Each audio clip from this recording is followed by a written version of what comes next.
Sometimes the loneliest roads lead you straight into someone else's unfinished story. Ryan Carter tightened both hands around the steering wheel as snow hammered against the windshield hard enough to blur the entire highway ahead. The Montana mountains disappeared behind thick white wind, while his old pickup truck pushed forward mile after mile through the storm. The heater barely worked anymore. Cold air slipped through the driver's side door and settled into his bones.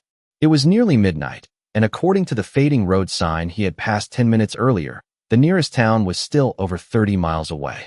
Ryan exhaled slowly while glancing at the cracked phone screen resting beside him. No signal.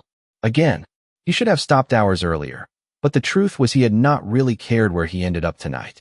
Ever since the divorce finalized 8 months ago, driving had become easier than sitting still, easier than calling his daughter back, easier than explaining why he always seemed to disappear when life became difficult. Snow suddenly swept across the road in violent waves, forcing Ryan to slow down. Then through the white darkness ahead, something moved. At first he thought it was another car stopped sideways in the highway. But as the truck headlights cut through the storm, he saw a large German Shepherd standing directly in the middle of the road. Ryan slammed the brakes hard. The tires slid violently across black ice before finally stopping several feet away from the animal. "What the hell are you doing out here?" Ryan muttered beneath his breath. The dog did not move. Snow covered its thick black and tan fur while cold wind pushed against its body. But somehow the animal stood perfectly still, staring directly at him. Calm, focused, almost waiting. Ryan rubbed his tired eyes before opening the truck door. Freezing air immediately crashed against his face. "Hey," he called carefully while stepping into the snow. "Come here, buddy." The German Shepherd slowly walked forward without fear. As the dog approached, Ryan noticed a dark leather strap hanging loosely around its neck. Attached beneath the frozen snow was a small weathered metal container. Ryan crouched carefully and unclipped it with numb fingers. Inside rested a folded paper map, stained from water damage and age. Several locations had been marked in faded red ink across the mountains surrounding a place called Millhaven. Ryan frowned. "What is this?" The dog watched him silently. Then for the first time Ryan noticed the animal limping slightly through the snow. The front paw looked injured from ice and rough terrain. "Great," Ryan sighed quietly. "You are hurt too." He glanced down the empty highway stretching endlessly behind him. No headlights. No people. Nothing except storm and silence. Ryan looked back at the dog again. Those intelligent brown eyes never left him. For reasons he could not explain, the exhaustion in his chest suddenly felt heavier than before. "Fine," he finally said while standing up slowly. "You are coming with me until this storm passes." The German Shepherd climbed into the passenger seat without hesitation, curling quietly against the worn leather while snow continued falling outside. Ryan pulled back onto the highway toward Millhaven with the old map resting on the dashboard between them. 20 minutes later, as distant town lights finally appeared through the storm, Ryan noticed something strange. The dog was no longer watching the road ahead. It was staring directly at the map. By the time Ryan Carter reached the edge of Millhaven, the storm had begun to loosen its grip on the mountains, but the sky remained heavy and gray, as if the world itself was still deciding whether to calm down. The German Shepherd had not moved from the passenger seat since getting in, except to shift slightly whenever the truck hit uneven snow-packed roads. Ryan glanced at the animal more than once, noticing how its eyes kept drifting toward the folded map on the dashboard, as if it already understood something he did not. "All right," Ryan muttered to himself. "First thing is a vet, or at least someone who knows what they are doing." The town was small, the kind of place where every building looked like it had been standing since the last century. A flickering neon sign outside a roadside diner cut through the foggy air, and Ryan decided without thinking to pull in. He parked near the edge of the lot, engine still running, and turned slightly toward the dog. "Stay here," he said softly. The German Shepherd did not move at first, then slowly followed him out of the truck anyway, limping carefully through the snow. Inside the diner, warm light hit Ryan like a different world entirely. The smell of coffee and fried food filled the air, and conversations lowered for just a moment as he stepped in with a large, injured dog beside him. A few heads turned, but most people quickly returned to their meals. Only one person seemed to react differently. A young waitress near the counter froze slightly when she saw the German Shepherd. Her expression changed, not fear exactly, but something closer to recognition mixed with discomfort. Ryan noticed it immediately, but said nothing. "We need a table," he said while guiding the dog carefully toward an empty booth. The waitress hesitated before nodding and grabbing a menu. "Sure," she said, though her voice sounded uneven. The German Shepherd laid down beside the booth instead of climbing onto the seat, eyes still scanning the room with quiet awareness.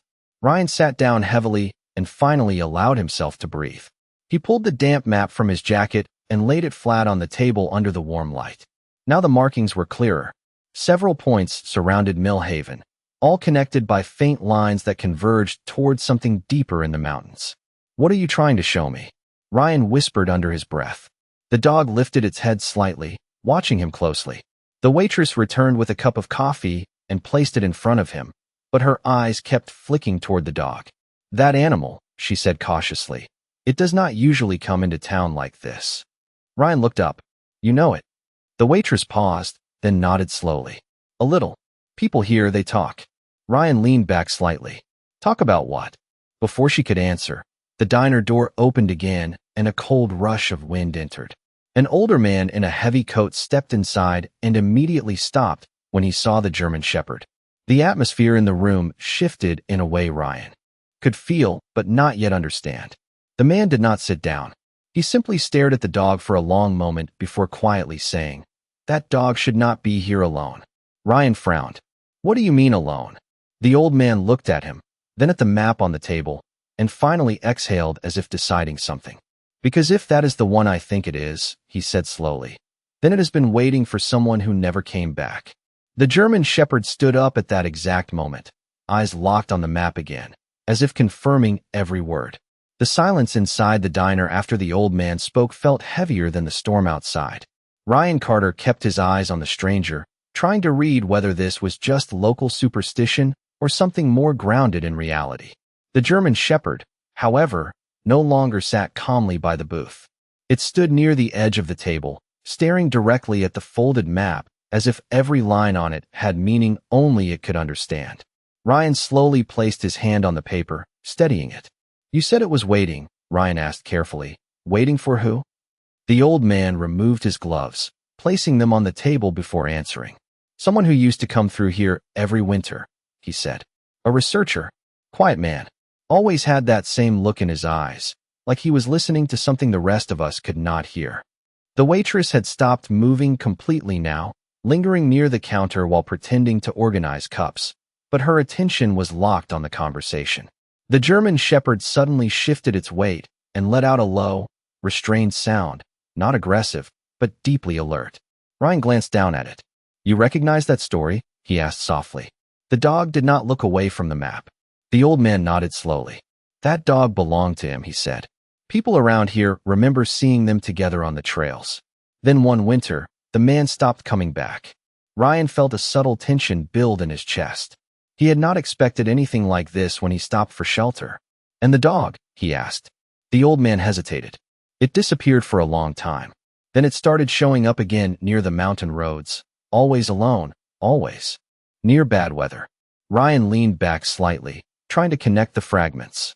"So you are telling me this animal is trying to lead me somewhere?" he said. The old man did not answer directly. Instead, he pointed at the map with a slow, deliberate motion. "If you are carrying that, then it already chose you." The German Shepherd suddenly placed one paw on the booth seat and nudged the map with its nose, pressing lightly against one of the marked lines that led deeper into the mountains. Ryan looked down at the exact point the dog indicated. It was not random. It was precise. The waitress finally spoke, her voice quiet. "That path," she said, "no one goes there anymore. Not since the research station was shut down." Ryan looked up. Why was it shut down? The old man and the waitress exchanged a brief glance, as if deciding how much to say. Finally, the old man answered. "Because something went missing up there. Something they never officially found." A long pause followed. The diner's ambient noise seemed to fade, leaving only the faint sound of wind pressing against the windows. The German Shepherd moved closer to Ryan's side, no longer restless, but focused, as if the decision had already been made. Ryan exhaled slowly, folding the map again with care. "Then I guess," he said quietly, We are not staying here long. The moment Ryan Carter finished speaking, the German shepherd turned toward the door as if it had already understood what leaving meant. The diner remained quiet, the kind of silence that made even the clinking of dishes sound distant. The old man did not try to stop them, but his eyes followed every movement with a seriousness that weighed heavier than words. "If you are going," the waitress said suddenly, stepping away from the counter, "you should not go without knowing what is out there." Ryan paused with his hand on the booth edge. "Then tell me," he replied. She hesitated, then spoke in a lower voice. "The mountain paths are not what they used to be. After the station closed, things were left behind. Equipment, records, signals that still sometimes come through during storms." Ryan glanced at her. "Signals?" The waitress nodded. "People say. Radios pick up voices that should not be there. Not clear, but enough to make them stop going up there." The German shepherd moved closer to Ryan again, pressing lightly against his leg, steady and grounded, as if it understood the weight of what was being said but refused to be intimidated by it. The old man finally spoke again, his tone slower now. "The researcher I mentioned," he said, "he used to talk about patterns in the terrain. Said the mountains were not just stone and snow. Said they carried memory." Ryan let out a quiet breath. "That sounds like someone who spent too much time alone." The old man gave a faint nod. "Maybe, but he was never wrong about the paths." Outside, the wind hit the windows harder, making the glass tremble slightly. Ryan looked down at the map again, tracing the lines with his eyes.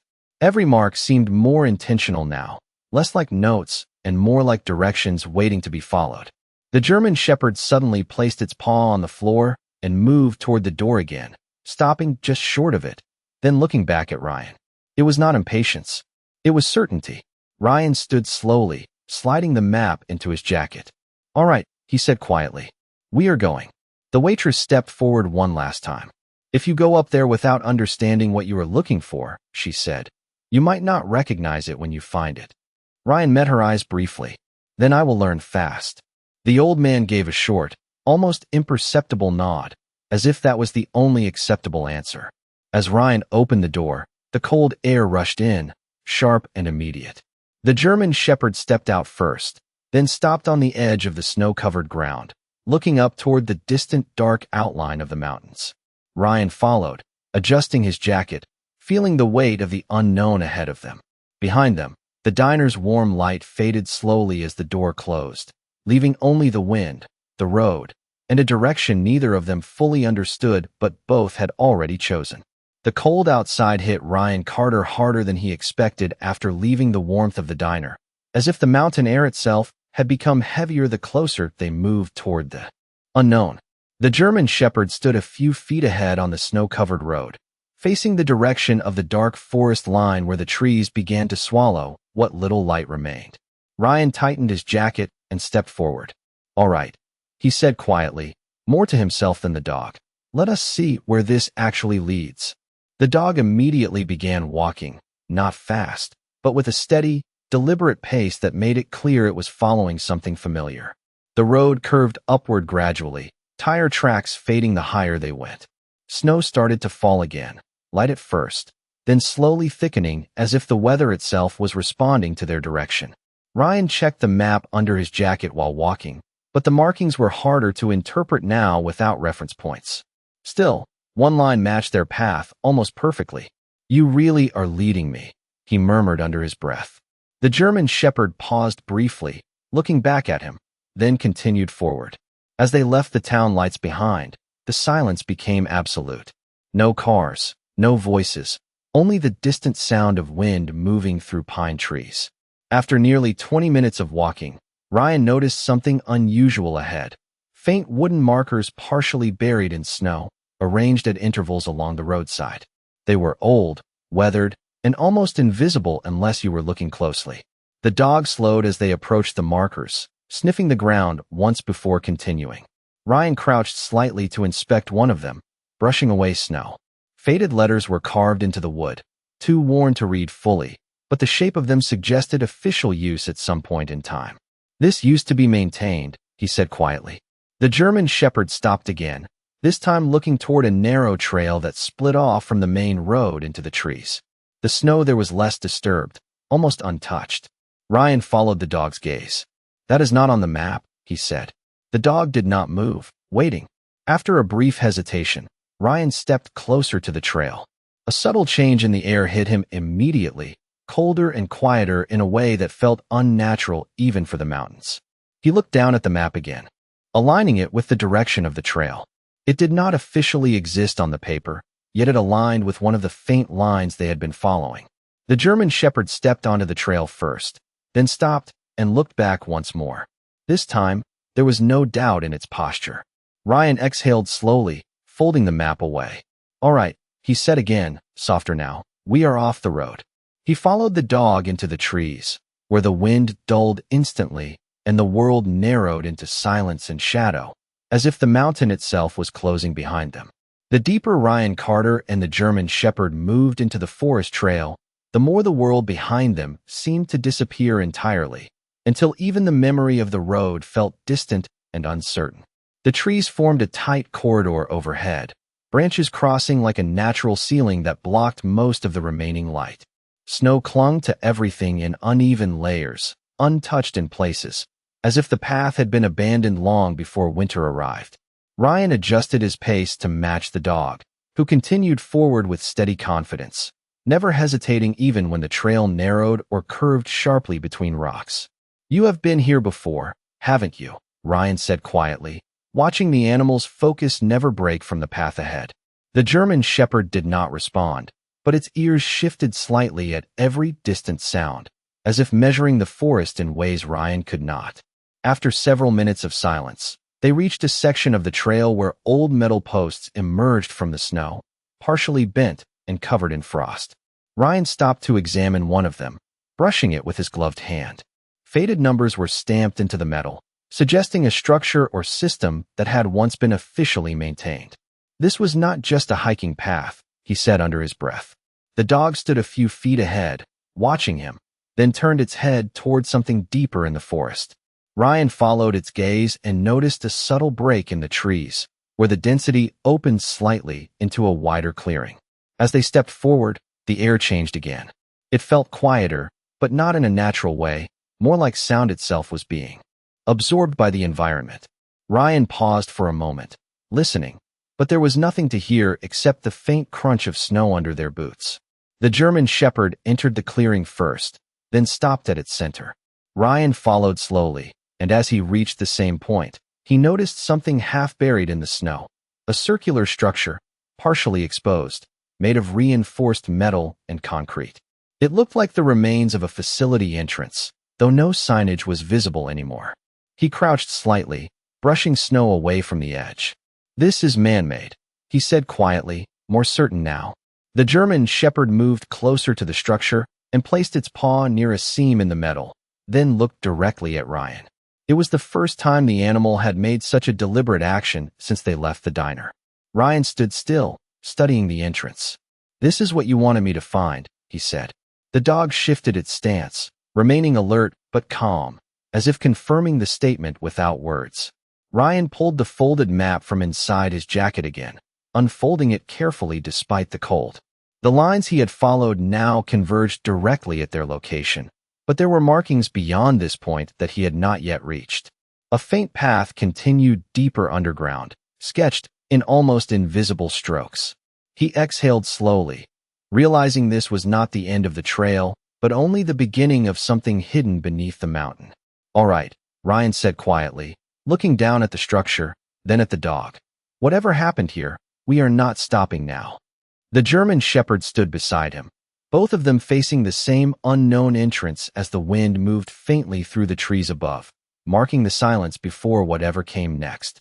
Ryan Carter stood in front of the partially exposed underground structure, feeling the cold air shift in a way that no longer seemed natural to the surrounding forest. The German Shepherd remained close to his side, watching the entrance with a level of focus that suggested recognition rather than curiosity. Snow drifted lightly through the trees, collecting around the circular metal frame that marked what looked like a sealed access point. Ryan crouched again, running his hand along the edge where snow had been cleared earlier. The surface was cold and worn, but not abandoned in the way nature usually abandons things. This was maintained at some point, he said quietly, more to confirm his own thoughts than to inform anyone else. The dog stepped forward and pressed its nose near a seam in the metal, then paused as if sensing something beneath it. Ryan noticed immediately. "You were trying to tell me this is not just an entrance," he said. The German Shepherd shifted its position slightly, standing between Ryan and the structure, as if guiding him rather than guarding it. Ryan unfolded the map again, holding it lower this time to shield it from the wind. The markings were clearer than before. What he had assumed was a single trail now revealed itself as a branching system that extended beneath the mountain. The center point aligned perfectly with where they were standing. "So this is it," Ryan said under his breath. "The station is below us." A faint metallic sound echoed through the clearing, not loud, but distinct enough to make Ryan pause. He looked around instinctively, but the forest remained still. The German Shepherd reacted faster, turning its head toward the source of the sound, ears lifted, body tense but controlled. Ryan slowly stood, scanning the surrounding trees. "We are not alone here," he said quietly. The dog did not move, holding its position near the entrance. After a few seconds, the sound did not repeat, but the feeling it left behind remained. Ryan stepped closer to the structure again, examining the edges where snow had been disturbed. There were signs of recent interaction, subtle but noticeable if you knew what to look for. Footprints partially covered by fresh snow suggested someone had been here not long before them. "Someone else is still coming here," Ryan said. The German Shepherd gave a low, restrained sound, almost like a warning, but did not retreat. Ryan tightened his grip on the map. "Then we need to be careful," he added. He reached for a recessed handle near the base of the structure and brushed away more snow. A faint seam became visible, outlining a hatch that had been integrated into the mountain itself. The engineering was deliberate, not accidental, and designed to remain hidden. Ryan hesitated for a moment, then looked at the dog. "If we open this, there is no turning back," he said. The German Shepherd met his gaze, steady and unwavering, then placed one paw forward against the metal again, as if confirming the decision. Ryan exhaled slowly, letting the weight of the moment settle. "All right," he said finally, "we go in." He positioned his hands along the edge of the hatch, preparing to pull it open, while the forest around them seemed to hold its breath in silence. Ryan Carter pulled on the hatch with steady force, and for a moment nothing moved except the faint groan of metal resisting years of pressure and cold. Then, slowly, the structure gave way with a deep mechanical shift that echoed into the forest around them. The German Shepherd stepped back slightly, watching closely as the circular entrance began to open, revealing a narrow descent into darkness below the snow-covered surface. A wave of colder air rose from within, noticeably different from the mountain wind above. Ryan paused at the edge, letting his eyes adjust as much as possible to the dim opening. "That is not natural airflow," he said quietly, more to himself than the dog. The German Shepherd stood beside him again, its focus locked on the opening, calm but alert. A faint light flickered somewhere below, inconsistent and weak, as if coming from a backup system that had not been fully shut down. Ryan reached into his jacket and pulled out a small flashlight, clicking it on and aiming it downward. The beam revealed a metal staircase descending into a reinforced tunnel, its walls lined with old but structured industrial design. "So there really is something under here," he said under his breath. The dog stepped forward first, placing its front paws onto the top step, then looking back at Ryan, as if confirming that it was safe to proceed. Ryan followed carefully, keeping one hand on the edge of the hatch as he descended. Each step echoed softly, absorbed quickly by the enclosed space. As they moved lower, the temperature shifted again, becoming more stable but unnaturally still. The tunnel extended deeper than Ryan expected, with occasional panels along the wall that showed signs of past electrical systems.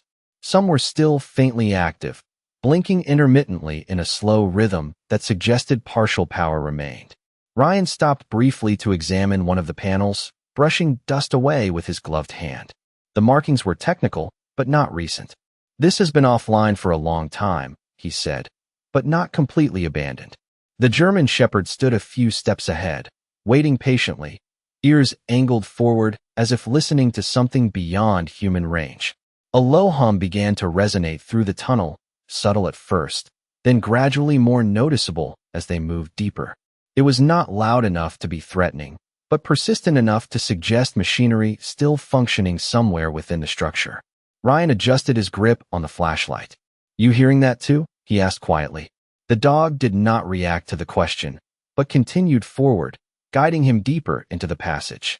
After several more steps, the tunnel opened into a wider chamber. The space was large, circular in design, with sections of old equipment lining the walls. Some monitors flickered faintly, displaying unreadable data or static patterns that shifted too slowly to interpret clearly. Ryan stepped into the center of the chamber, turning slowly to take it all in. "This is not just a research station," he said quietly. The German Shepherd moved toward one of the active panels and stopped directly in front of it, staring at the flickering display. Ryan followed, shining the flashlight over the screen. The patterns shifted briefly, then stabilized into something that looked almost like a map, but not of geography alone. It showed layered structures, some above ground and some below, all converging toward this exact point. Ryan felt a quiet pressure in his chest as he studied it. It was tracking something, he said. The dog remained still, eyes fixed on the display, as if it recognized the system's purpose more clearly than he did.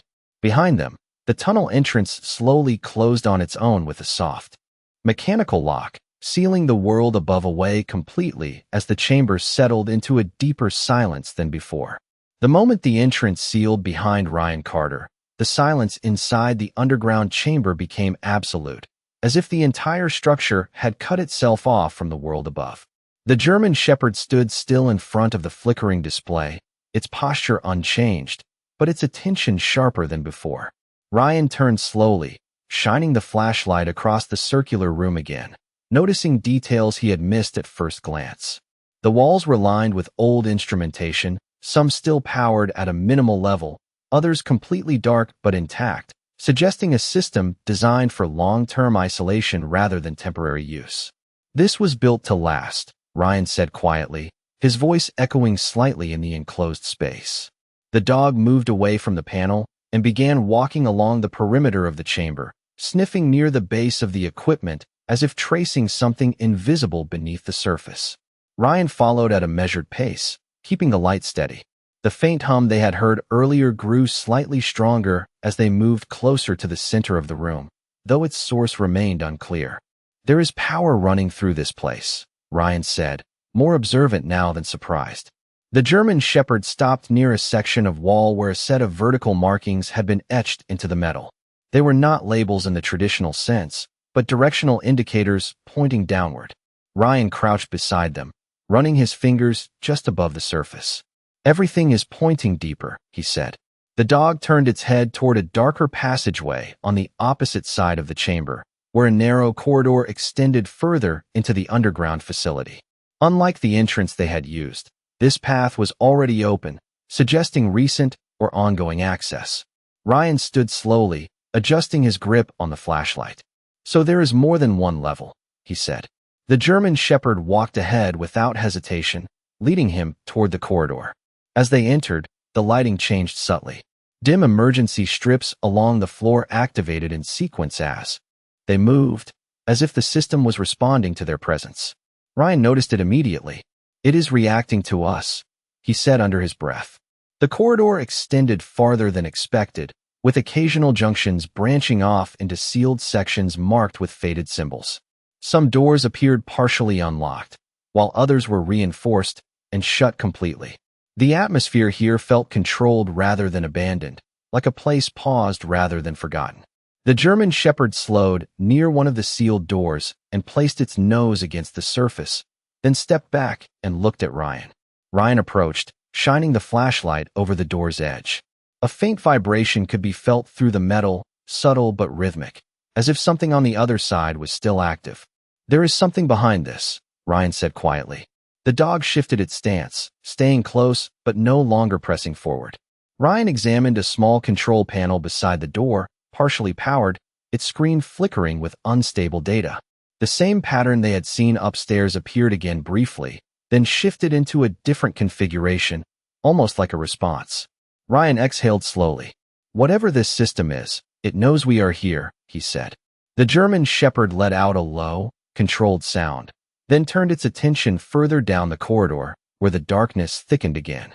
Ryan looked in that direction, tightening his focus. "All right," he said, steadying himself. "Then we go where it wants us to go." Together, they moved deeper into the underground structure, leaving the flickering chamber behind as the sealed systems continued to hum softly, like a machine that had been waiting far too long for someone to return.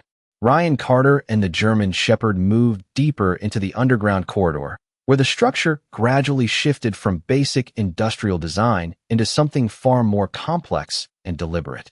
The faint emergency lighting continued to guide their path, activating in sequence ahead of them and fading behind them, as if the system was conserving energy while still acknowledging their movement.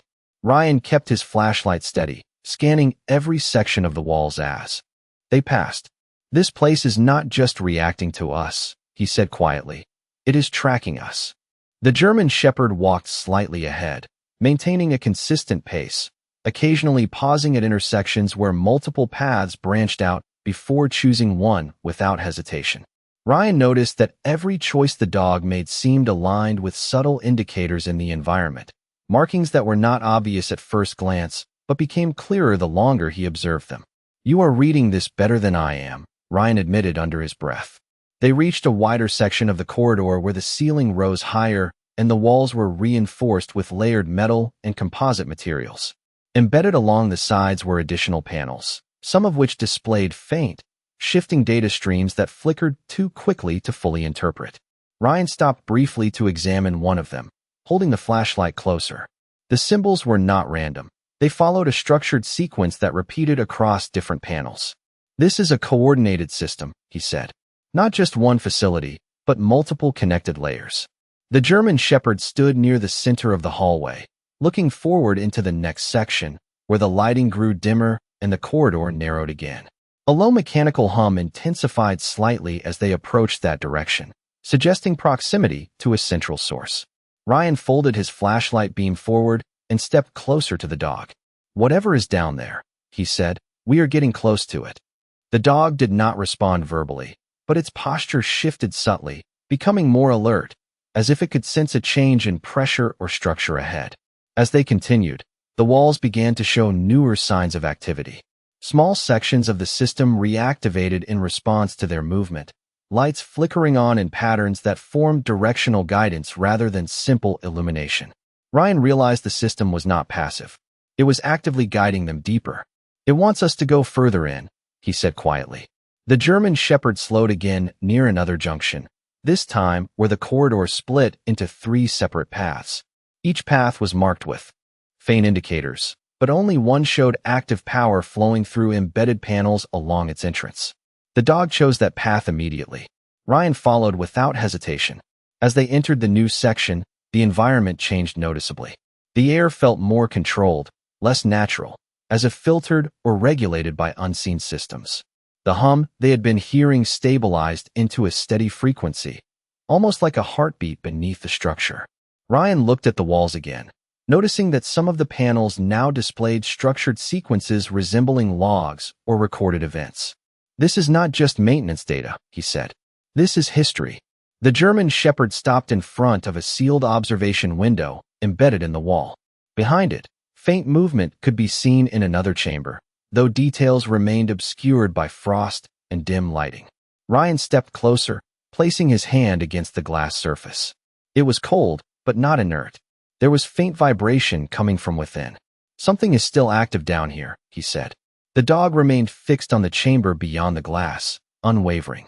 Ryan slowly lowered his flashlight, realizing that whatever they were approaching was not simply a hidden facility, but a functioning system that had been waiting for exactly this moment of reactivation.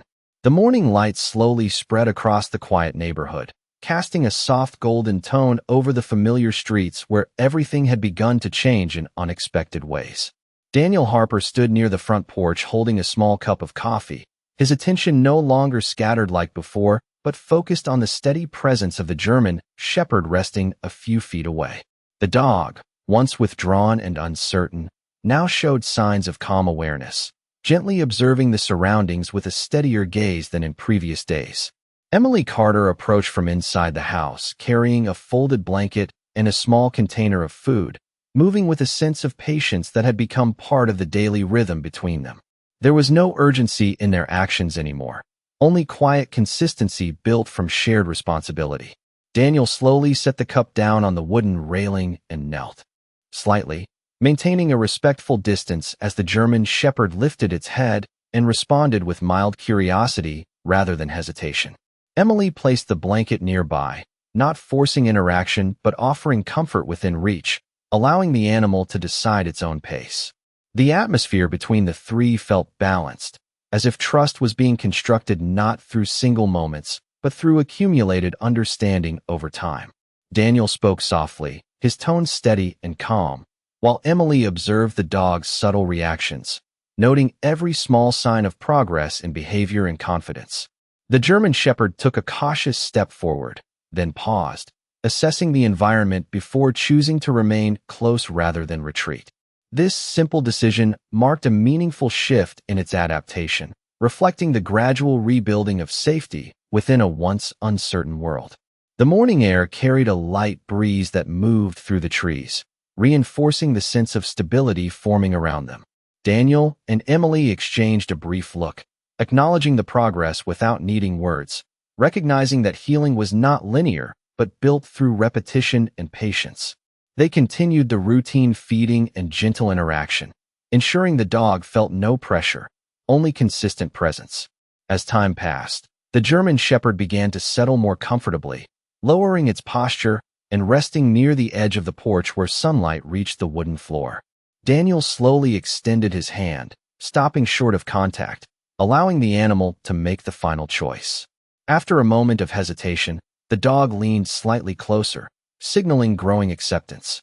Emily quietly adjusted the blanket, placing it within easy reach for warmth and security. The environment remained peaceful, with no disruption beyond natural sounds of the morning.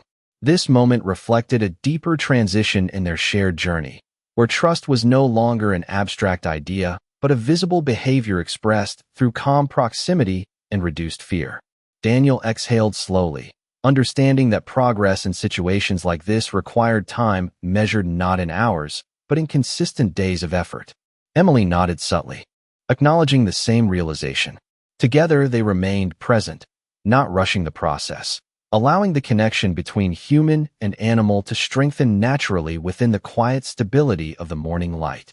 As the day continued to unfold, the calm atmosphere around the house deepened into something more stable and reassuring, as if the entire environment had begun to adjust itself to a new rhythm of trust and patience.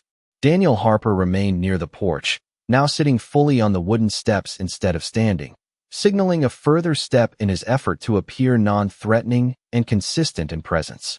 Emily Carter moved quietly between the kitchen and the yard, occasionally pausing at the doorway to observe the German shepherd, whose behavior had become noticeably more relaxed compared to earlier days.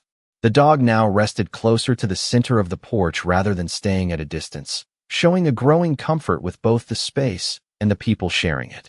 There was no sudden movement, no hesitation that suggested fear, only a steady awareness of surroundings that reflected increasing confidence. Daniel slowly reached for the same cup of coffee, now cooled, and took a small sip while keeping his posture relaxed and non-intrusive. He spoke softly again, not directing commands, but simply offering calm verbal presence, reinforcing the idea that communication did not require pressure. Emily placed a small bowl of fresh water a few feet away, then stepped back immediately to avoid any sense of restriction or expectation. The German shepherd lifted its head, observed the movement, and then calmly stood up, walking at a measured pace toward the bowl.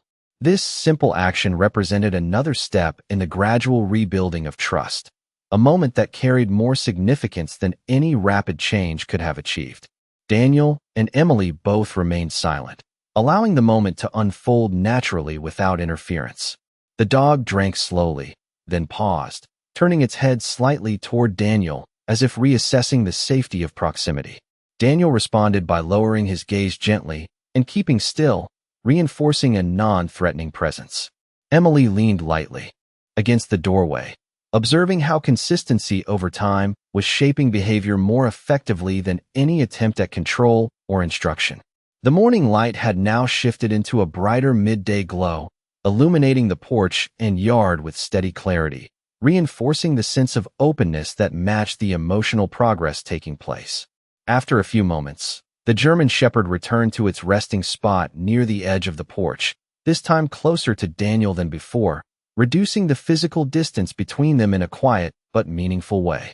Daniel exhaled slowly, recognizing that trust was forming not through singular breakthroughs, but through repeated experiences of safety. Emily gave a subtle nod, acknowledging the same understanding. Neither of them spoke, as words were no longer necessary to confirm what was already becoming clear through behavior alone.